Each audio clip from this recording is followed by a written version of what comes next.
Sungguh aku bahagia. Anjay.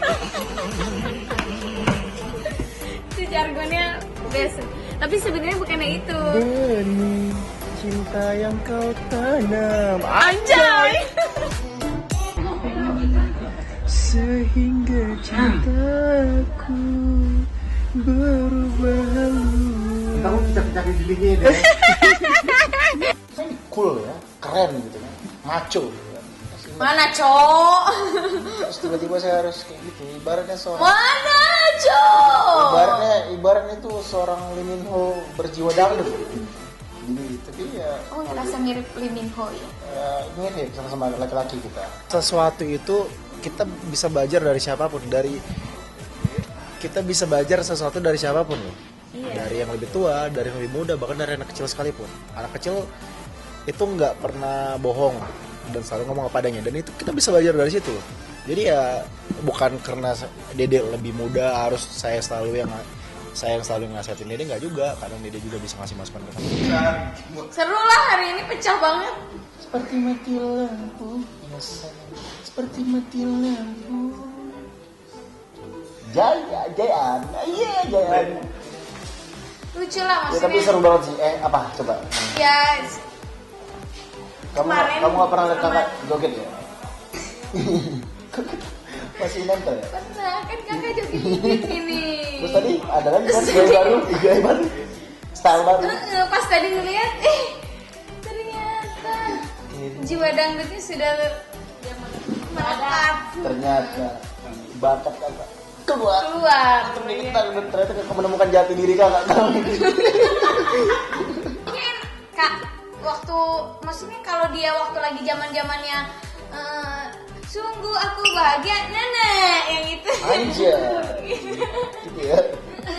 Gitu maksudnya. Kan enak, kan asik kan. Sungguh aku bahagia, anjay. Ngerasa bener, gue kayak ngerasa berdebar itu ketika ini, jangan potong-potong nih. Ngerasa berdebar itu ketika pas gue dinyanyiin. Gue kan nggak pernah denger orang nyanyi, penyanyi yang suaranya bagus nyanyi live depan gue, depan mata gue. Baru itu tuh gue ngerasain, langsung ngena di hati gue pas dia nyanyi. Sungguh aku bahagia, anjay.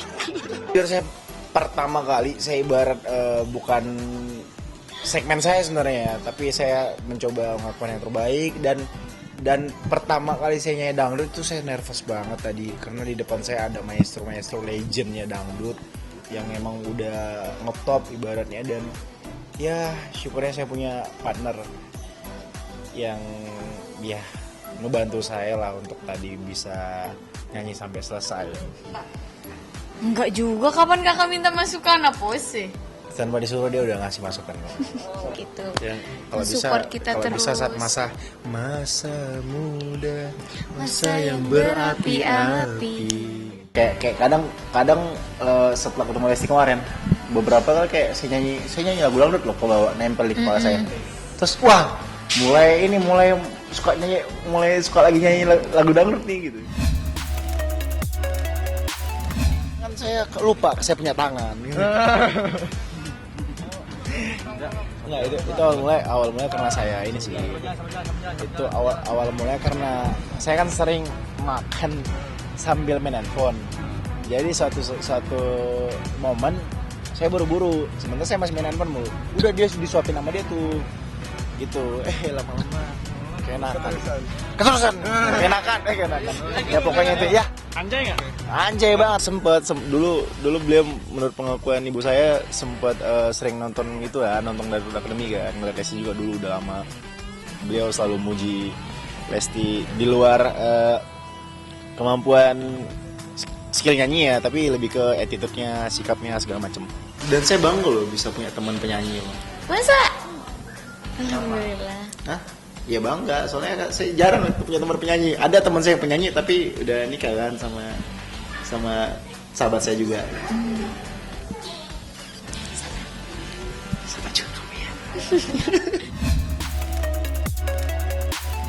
Namanya hati, perasaan itu kalau udah mendalam itu biasanya bisa kena virus-virusnya juga kena gitu. Contohnya aja nih ya, aku nggak mau ngomongin yang jauh-jauh dulu lah. Contohnya aja suami aku. Dulu itu Mas Hendra itu nggak suka loh sama musik dangdut. Bahkan bisa dibilang, ya apaan sih musik dangdut kayak gitu. Nah, setelah deket sama aku, terus kemudian pacaran, kemudian jadi suami, itu malah jadi fans dangdut garis keras loh. Kayak gitu. Jadi ya wajar kalau Bang Bilar ya deket dengan Dede Lesti, itu ada hal-hal positif yang bisa tertular gitu, yang mereka jadi lebih happy. Karena aku juga ngelihat mereka kegiatannya juga sangat positif ya, ngisi-ngisi acara juga berdua, itu ya seneng lah. Ya kalau aku sendiri dari dulu memang aku selalu ngefans ya sama Dede Lesti. Dan dengan adanya Abang Rizky Bilar, itu aku lihat Dede Lesti itu makin happy, makin bahagia. Jadi ya pastinya aku sebagai kakak lah ya, sebagai senior Dede yang memang suka dengan karya-karyanya, suka dengan pribadinya Dede Lesti, ya aku pastinya support banget. Karena apa yang bisa membuat Dede Lesti bahagia, yaitu yang aku selalu doakan. Mereka mesra, Mas. Oke, ya. Buat pemirsa, yuk bareng-bareng yuk kita analisa. Mesra itu kualitatif, opini. Yang satu lagi data bahwa benar bahwa Lesti dan Bilar itu pegangan tangan. Betul, itu data, itu fakta. Bahwa itu mesra, itu opini. Kita nggak tahu loh, di posisi ketiga ini ya, kita nggak tahu apakah mereka mesra beneran atau mesra-mesraan karena sebuah dorongan, kebutuhan. Apakah kebutuhan untuk meningkatkan viewer, meningkatkan subscriber, meningkatkan ini, itu, dan sebagainya. Kita belum tahu itu. Kalau dibilang bahwa kedua keluarga sudah bertemu, sekarang pertanyaan saya, ada yang di dalam situ nggak yang tahu pertemuannya tentang apa? Kalau ada, datang ke saya, bilang, nih Mas videonya, atau tampilkan di sosial media, ini videonya tentang ini segala macam. Hari hanya kapan, hari baiknya kapan, segala macam.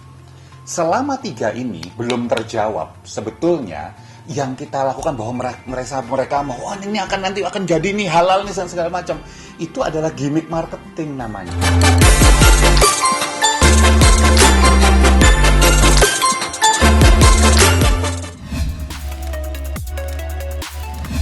Sudah sampai kepada tahap penyidikan. Tentu nanti ada yang menjadi tersangka setelah proses penyidikan ini. Oh, yang pasti saya di sini mau memperjuangkan hak anak saya, sebab memperjuangkan hak anak saya, sebab tidak ada istilah mantan anak. Ya, sebab dalam agama kan sudah jelas sebenarnya anak perempuan itu menjadi tanggungan ayahnya dari lahir sampai dia berkeluarga.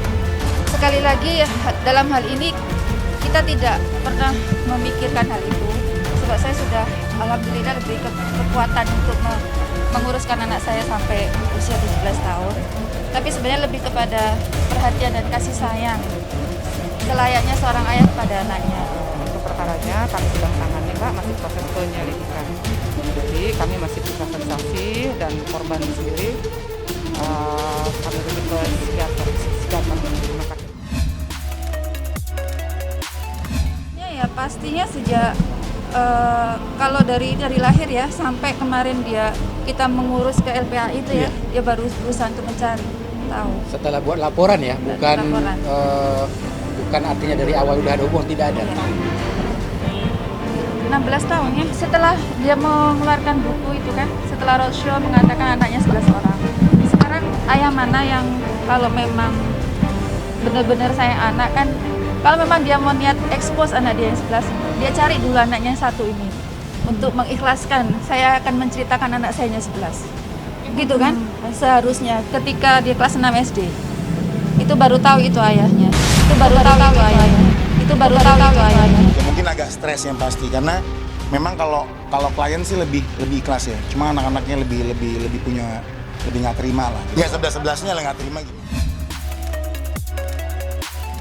Itu ketika kita buat laporan. Setelah buat laporan, Iya. Dan itu pun Kalau- jumlahnya tidak seberapa kalau kita mau aplikasikan. Berapa bang? Enggak lah, enggak layak Nggak kita usah cerita, sampaikan. nggak usah. Bapaknya Nah itu dia, kalau dia ibaratkan anak itu hilang, istilahnya seperti itulah. Udah tahu anak itu posisi di sini, harusnya dia sendiri yang datang. Ini malah asistennya yang datang, Orang lain. orang lain ya. Saya ingin mengklarifikasi yang dia mengatakan saya meninggalkan dia ketika jatuh miskin. Sebenarnya dari awal menikah keadilan itu tidak ada kepada saya, tidak ada usaha untuk memberi nafkah lahir dan batin kepada saya. Iya betul, iya. Jadi pengantaran itu sejak awal nikah sampai berlakunya perceraian. Iya. Saya pikir sudah ada anak mungkin dia berubah, ternyata tidak. Itu yang anak saya pondokkan di Subang, dia datang. siapa? Si Ata. Ata datang. Mengakui. Adik.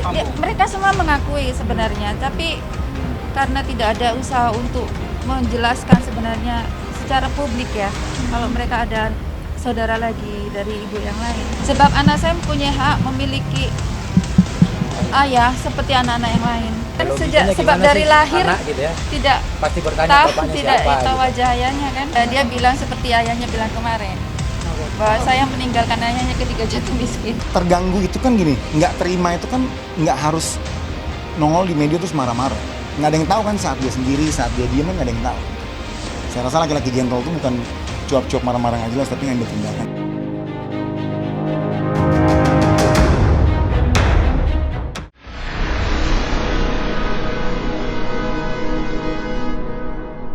Jadi jangan lupa untuk subscribe Cumi Cumi. Ditekan ya tombol lonceng merahnya.